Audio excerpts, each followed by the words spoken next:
이번 주 부동산 시장의 키워드는 주춤한 거래 속 옥석 가리기가 아닐까 싶습니다. 한 주간의 집값 흐름과 주요 부동산 현안, 부동산경제연구소 김인만 소장과 정리합니다. 안녕하세요. 안녕하세요. 소장님, 요즘에 거래가 많이 안 된다고 하고 굉장히 신고가 많이 썼던 동네에서도 신고가 줄었다고 하는데 네.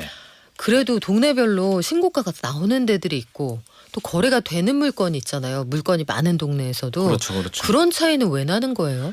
이게 전체적인 거래량은 줄어든 건 사실입니다. 네. 거래량이 줄어드니까 신고가도 이제 거래량에 따라서 신고가 비중도 줄어들고는 있는데 저는 양극화가 더 심해졌다라는 생각은 좀 들거든요. 네. 제가 어제 잠실에 다녀왔습니다. 잠실 리센치 아파트 임장을 네. 좀 하고 왔는데 최근에 신고가가 나왔어요. 전용 84가 우리 2022년 초에 아마 26억 5천만 원이 급등기에. 최고 가격이었습니다. 한동안 안 깨진 이제 신기록이었는데 최근에 28억 5천만 원 거래가 됐거든요. 아니 요즘 상승세 좀 주춤하다면서요. 주춤한데 10월에 28억 5천만 원 10월에 거래가 됐는데. 거래가 됐습니다. 뭐 대출 규제 이후에 네. 거래가 됐는데 좀 재미있는 현상은 지금 또 26억, 27억 물건들이 제법 많이 나와 있음에도 불구하고 28억 5천은 어떤 물건이냐면 가장 좋은 동, 로얄동, 로얄층에 한강뷰가 나오고 인테리어가 가장 잘 된 집이 거래가 되는데 그런 집들이 최근에 또 수능 끝나고 또 거래가 여러 개가 됐다고 합니다. 많은 물건들 중에 저렴한 것보다는 이왕 1, 2억 더 주더라도 보다 좋은 거. 돈 좀 여유 자금이 있는 분들은 1억 2억 오르는 게 중요한 건 아닌 것 같습니다. 이렇게 최고 물건을 고르는 현상들이 더 강해지고 있기 때문에 최근에 원밸리도 그렇고요. 반포도 그렇고요. 네. 정말 좋은 것들 위주로만 신고가가 나오고 있는 상황입니다. 그러면 이렇게 이해를 해야겠군요. 시장이 전반적으로 거래가 줄어들고 상승폭도 줄어들었다고 하는데 근데 신고가는 왜 나오는 거야? 이게 납득이 안 되는 분들이 많았을 텐데 네. 진짜 좋은 건 이 와중에 골라간다 그 얘기군요. 살 사람은 산다. 근데 이왕 사는 거 우리도 사실 옷이나 명품 가방도 그렇잖아요. 큰 마음 먹고 내가 준비해서 하나 사는데 평생 동안 한 개 살 거니까. 그냥 어설픈 건 다 사지 않고 좋은 거 하나 살래라는 심리 때문에 지금 네. 또 부동산 아파트도 그냥 좋은 거 하나 살래라는 심리는 여전히 강하게 존재하는 것 같습니다. 그래서 아마 우리 동네 아닌데 내가 생각하기엔 다른 것 같은데 이런 그렇죠. 체감 차이가 더 커지지 않을까 싶은데 우리 한 주간의 주택시장 동향을 통계를 통해서 한번 볼게요. 한 주 동안 아파트 가격은 어떻게 움직였습니까?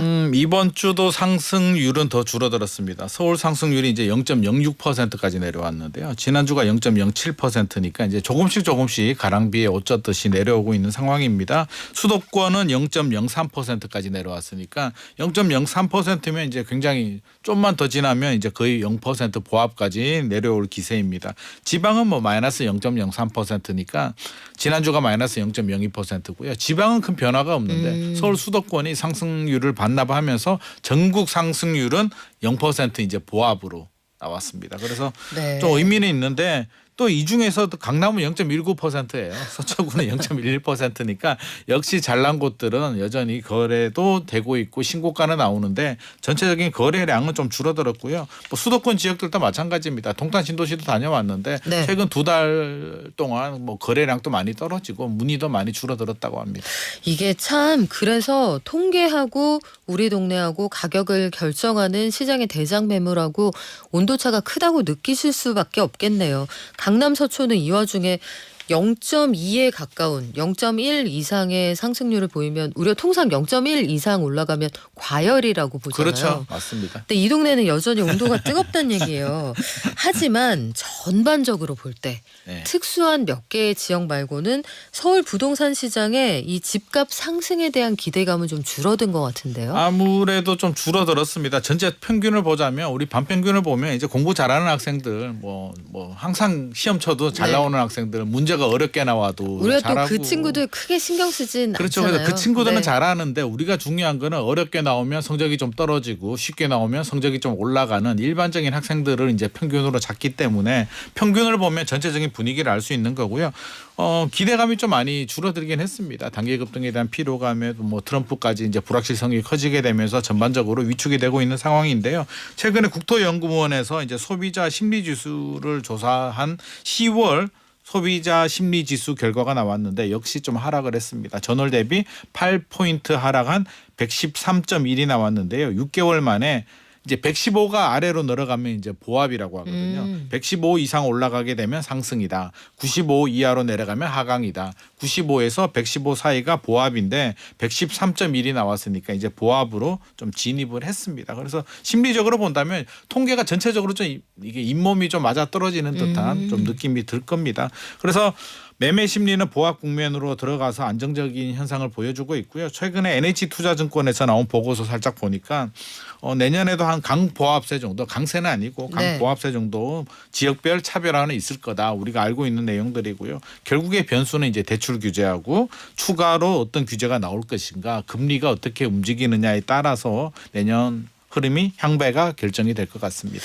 그래서일까요? 지금 분양시장에서도 보면 서울에 정말 그 노른자위 입지에 있는 곳들은 여전히 굉장히 경쟁률이 높지만 전체 평균으로 보면 초기 분양률이 절반 수준으로 빠진다 이런 얘기도 있네요. 아무래도 영향을 받겠죠. 사실 우리가 냉정하게 따져보면은요. 아파트 청약 같은 경우는 당첨이 되고 입주할 때 한 3년 정도 시간이 필요하고요. 그렇죠. 입주하고도 평균 한 5년에서 7년 정도 보유하기 때문에 우리가 5년 후 10년 후 부동산 시장 흐름을 보고 청약을 해야 되는데 네. 사람들 마음은 그렇지는 않습니다. 지금 분위기에 따라서 지금이 과열되면 청약 시장에 좀 많이 뛰어드는 경향이 있고요. 지금 분위기가 좀 주춤하게 되면 5년 후를 보지 않고 지금 이제 영향을 받게 되는데 최근에 한 2달 동안 좀 전체적인 분위기 자체가 좀 내려앉다 보니까 청약 시장에도 이제 노크를 하시는 분들이 좀 많이 줄어들고 있습니다.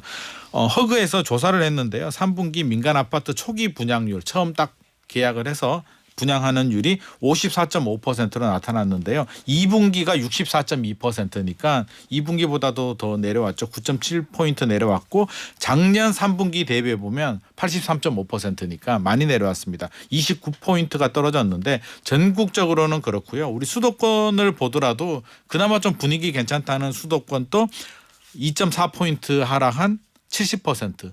뭐 전국보다는 좀 낮습니다만 70포인트인데 이게 우리 2020년, 2021년 분위기 좋을 때는 거의 뭐 90%, 100%까지 올라갔다가 70%안 좋으면 70%입니다. 수도권은 좋으면 90% 이상 올라가는데 올해 1분기가 82.9%였고요. 이제 점점 내려오고 있습니다. 그래서 또 70%로 내려왔다는 얘기는 이제 청약 시장도 분양가 상한제가 적용이 되는 가격이 확실히 저렴한 물건들 아니면 최근에 계약률이 떨어지고 있어서 분양 현장도 비상이 걸린 상황입니다.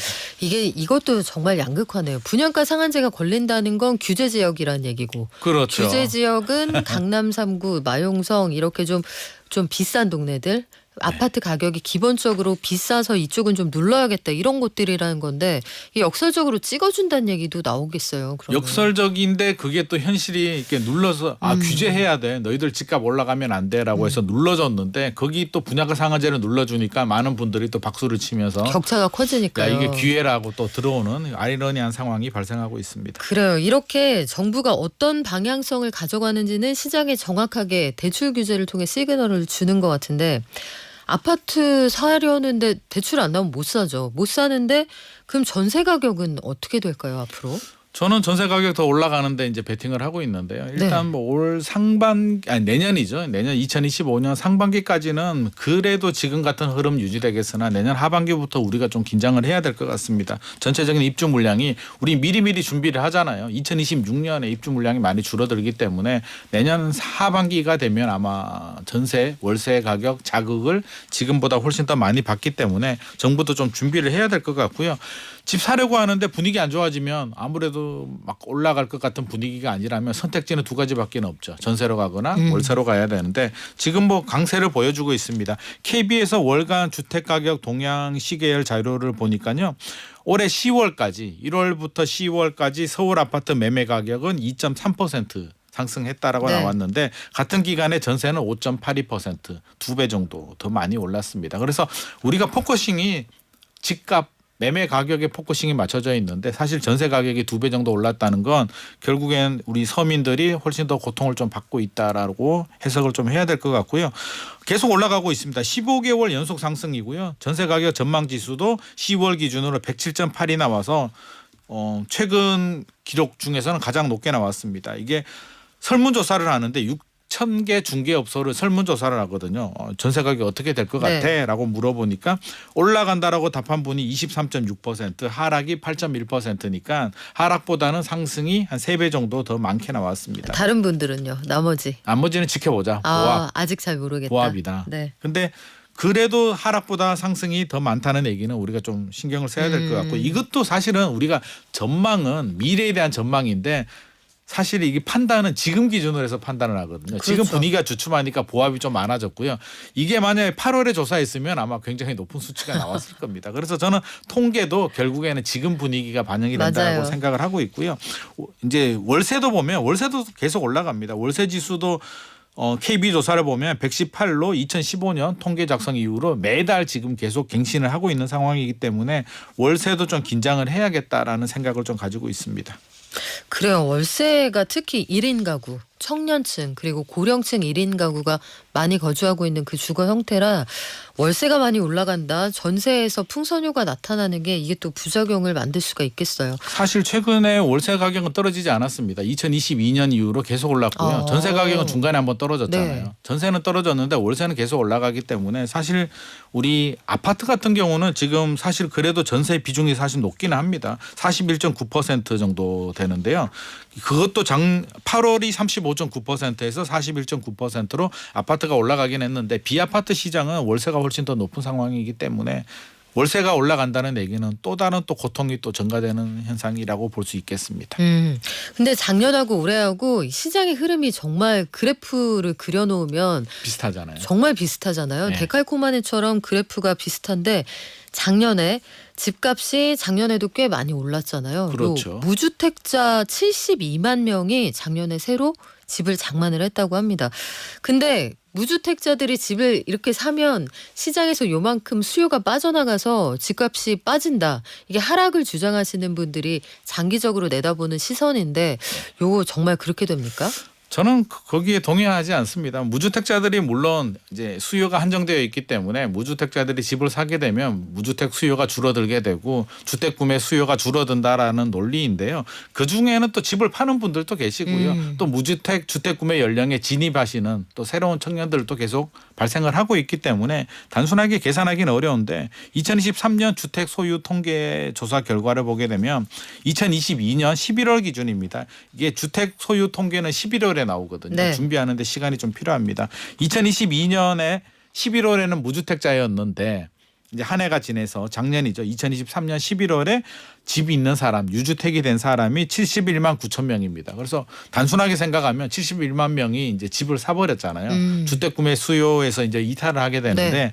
반대로 또 1주택이 있었는데 파신 분들이 30만 6천 명 정도 됩니다. 그래서 실제로 따져보면 40만 명 정도가 좀 늘어난 거니까 이 정도 가지고 이제 큰 문제는 되지 않고요. 전체 주택 보유자 중에서 무주택자에서 유주택으로 간 비중은 2%에서 2.1%, 0.1% 정도 살짝 증가했기 때문에 이 정도 가지고 70만 명, 71만 명 저는 이거 보면서 또 하락 유튜브들 또 71만 명 가지고 또 울고 먹겠네 하는 생각을 또 살짝 가지고는 있는데 일단은 큰 비중은 아니다라는 말씀 드리고 네. 싶고 아마 2024년 통계 이제 올해 통계가 내년에 나올 텐데 나오면 올해는 또 더 많이 샀으니까 좀 더 늘어나지 않을까 싶습니다. 그래요. 이게 그리고 영원 무궁토록 이사를 안 가는 게 아니잖아요. 항상 그렇죠. 갈아타기 수요가 존재한다는 거 그리고 시장의 공급 물량을 따질 때도 항상 논쟁적인 건데 수평이동은 보통 잘 안 하시죠. 2, 3번 가면 보통 한 돈 1,000만 원 든다 이거 기본적으로 생각하실 거 아니에요. 그렇죠. 복비 들고 뭐 맞습니다. 이것저것 하면 그러니까 상승하려고 할 것 같은 지역으로 옮기시는 그런 분들이 많은데 요거 답변을 하나 해드리면 좋을 것 같아요. 소장님. 고미선 님이 이런 질문을 주시네요. 서울에 아파트가 있습니다. 요걸 네. 팔고 제가 요럴 때 경기도로 집을 사서 아이들과 오랫동안 사는 집으로 해서 요쪽으로 이사를 가는 게 지금 집값이 좀 주춤하다고 하니까 고민이 되시나 봐요. 이럴 때는 어떤 선택이 좋습니까? 이게 면적을 넓혀가시겠죠. 아무래도. 넓혀가고 싶다는 건데요. 이제 원칙적으로 우리가 잘 모를 때는 이제 기준과 원칙에 따라야 되는데 원칙적으로 보면 이제 경기도도 사실 서울도 아파트가 많고 경기도도 많기 그렇죠. 때문에 이게 구체적으로 아파트를 안 알려주셔가지고 사실 좀 그렇긴 한데요. 원칙적으로 본다면 경기도보다는 서울이 상급지기 때문에 우리가 1주택자들이 팔고 갈아타는 거는 상급지로 갈 때 아니면 내가 필요할 때 두 가지 이유거든요. 그래서 원칙적으로는 사실 경기도에서 서울로 가는 게 사실 맞는 건 맞는데 두 번째 이유가 필요할 때잖아요. 네. 내가 자녀가 3명이나 4명 있는데 서울에서 예를 들어서 25평 아파트에 사니까 너무 불편해. 그래서 우리 가족을 위해서 방 3개, 4개 있는 곳으로 가겠다라고 하면 저는 그거는 찬성합니다. 자, 어느 쪽을 선택하셔야 되는지는 판단 기준은 그거에 두시면 되겠어요. 투자 목적이 더 크냐, 삶의 질이 더 크냐 이 부분으로 선택을 하시면 될 것 같은데 그나저나 주택시장에서 세대 내 온도차도 점점 커지는 것 같습니다.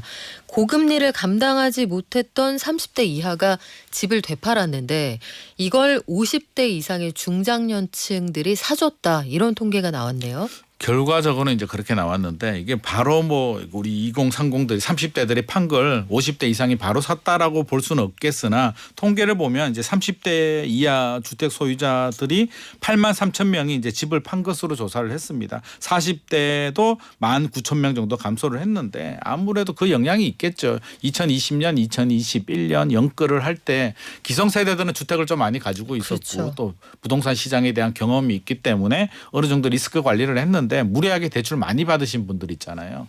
뭐 극단적으로 뭐 혼인신고하지 않고 배우자 한 사람은 담보대출, 나머지 한 사람은 전세대출, 신용대출, 네. 부모님한테 돈 빌리고 해서 1억, 2억 자금으로 10억, 12억 아파트 구입하신 분들이 그거는 상당히 많이 있었습니다. 너무 힘들 그래서 것 같은데요. 그때도 제가 많이 말렸거든요. 아, 네. 그렇게 하면 리스크 관리가 굉장히 그렇죠. 취약하다라고 했는데 그런 분들이 이제 2022년 금리 올라가게 되면서 직격탄을 맞게 됩니다. 두 가지 고통에 빠지거든요. 대출이자 부담이 2배가 늘어나게 되고요. 집값이 떨어지게 되면 그 공포감이 또 더해지게 되면서 결국에는 한 6개월, 1년 정도 버티다가 못 버티고 이제 금매로 파십니다. 그래서 그런 분들이 많이 파셨고요.